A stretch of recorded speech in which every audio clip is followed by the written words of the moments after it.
نقله ناشيوه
إلى مقاومة، إلى نضال، وقفنا في وجه الأعداء في وجه الذهنيات الذكورية التي هدفها إقصاء المرأة وكسر إرادتها. ونحن اليوم نقول لكم: كونوا أقوياء، اكبروا في ألمكم، كونوا واثقين أن نساء سوريا كلهم نساء بروح واحدة، فنشعر بكم. ألمكم هو ألمنا، جراحكم هي جراحنا، وفكرنا معكم وروحنا معكم، ونساندكم بكل خطواتكم. نعم، وهنا وفي خضم هذه الأحداث المتسارعة جاء الاتفاق بين قائد قوات سوريا الديمقراطية والحكومة الانتقالية الجديدة في سوريا. هذا الاتفاق الذي فرح به جماهير سوريا أجمع، نزلوا إلى الشوارع وهو كلهم أمل بحقن الدماء، إيقاف آلية الحرب والقتل في سوريا، بحق النساء والأطفال والشيوخ. ولكن وبعد فترة وجيزة جاء إعلان الدستور. أي دستور هذا؟ خيب آمال السوريين يا جماعة، خيب آمال شعب كان ينتظر أن يخرج من النفق المظلم إلى النور. لكن آلة القتل جارية والدمار ما زال في كل سوريا، وسياسات الإقصاء والتهميش بحق النساء جارية. دستور بلون واحد يمثل فئة واحدة من الشعب، وسوريا جميلة بألوانها وبطوائفها وكل شعبها، المسيحية، الأكراد، العرب، السوريان، وكافة الطوائف والعلوية، كافة الطوائف، ويمثل اللوحة الجميلة. كيف لكم أن تقصوا كل هؤلاء وتكونوا بلون واحد؟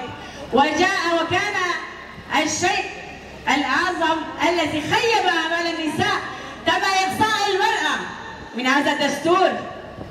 أي دستور؟ أي سوريا ديمقراطية نحن ننادي بها ونحن مهمشين كدور للمرأة؟ لا سوريا ديمقراطية أم لن تكن المرأة هي أساس في دستور سوريا؟ نعم، هذا هو صوت المرأة. كيف لكم أن تسكتوا صوت نساء انتهلن فلسفة المرأة الحياة الحرية وحولوا الشعار إلى فكر ومبادئ ومقاومة ونضال؟ هل يمكن أن تكسروا هذه الإرادة؟ لا. وهذا ما هو المطلوب منا في هذه المرحلة. المطلوب منا في هذه المرحلة وخاصة كنساء التكاتف ورفع وتيرة النضال أكثر وأكثر، لأن مشوارنا ما زال طويلا، ولن نكتفي بالخروج إلى الساحات. سنكسر آمالنا النسوية، سنكسر آمالنا النسوية في كافة المجالات السياسية، العملية، الاجتماعية، الاقتصادية، إلا أن نحقق إما النصر أو إما النصر، وأن تكون المرأة هي أساسا في دستور سوريا وتمثل نساء سوريا وتمثل آمال شعب سوريا، لأن المرأة حياة فلا تقتلوا الحياة. نحن لم نخلق لعشق رخيص أو لحب رخيص، نحن من خلقنا العشق. نعم، خلقنا العشق بروحنا الوطنية، بانتمائنا لأرضنا، بانتمائنا لقضيتنا، لقوميتنا، وضمن هذا العشق جاء مشروعنا، مشروع أمة الديمقراطية الذي أساسه أخوة الشعوب. نعم، شعارنا كان وما زال واحد واحد واحد، الشعب السوري واحد، ولكن نريد أن نبرهن في الواقع أننا شعب واحد. لا يمكن للذهنيات الاستعمارية أو للعقليات التعسفية أن تمزق هذا الشعب المتماسك. سنستمر في نضالنا ولن نتوقف يوما خطوة إلى الوراء. خطواتنا ستكون متسارعة بتسارع الأحداث. يجب أن نسابق الزمن وأن نثبت للعالم أجمع نساء التجربة الذاتية، الإدارة الذاتية اللواتي انتحلن فكرا حرا على أساسه استطاعت أن تكتسب هوية المرأة الحرة، أن تثبت ذاتها، أن تثبت قيمها، وأن تدافع عن أرضها. نعم، المرأة اليوم في الساحات، في الجبهات، في المؤسسات، وهي قادة ورائدات، ويجب أن يكون هذا النموذج مثالا تمتثل به كل النساء في سوريا، لنكون يدا واحدة وروحا واحدة، ولنشكل ونكون نحو سوريا ديمقراطية تعددية لا مركزية. أوقفوا آلة القتل، أوقفوا آلة القتل بحق النساء والأطفال، فالنساء اليوم لن تعد كنساء قبل، نساء تعلقنا بالحرية وعشقنا الحرية وصنعنا الهوية. يكا يكا جني سوري يكا، يكا يكا يكا جني سوري يكا، يكا يكا يكا جني سوري يكا. أنا هاجي بنام بيادي أم حمال من يدعت يا خفتنا دكم حوالين برمات كزن حاضر أم حميزانين سوريا نهاب ده بيواجوياكي مصيري دا در باست بي بيواجوياكي گرینگ را در باست بي اف بيواجويا پشتی روخاندن رژیم عباس گل سوريا هلوياكي وان هبو بو سوريا کی ديمقراطيك آوا ببي، سوريا کی وكهبي آوا ببي، هر کس هر نتوك هر ملتك جي خود هندر سوريا دا بگره. لين اف حكومتا اف ادارة اقول شامل چه بويا مدي چاوا بيك آلي بو تك بو نکانی جه تجربه نظامه، جه تجربه رژیمه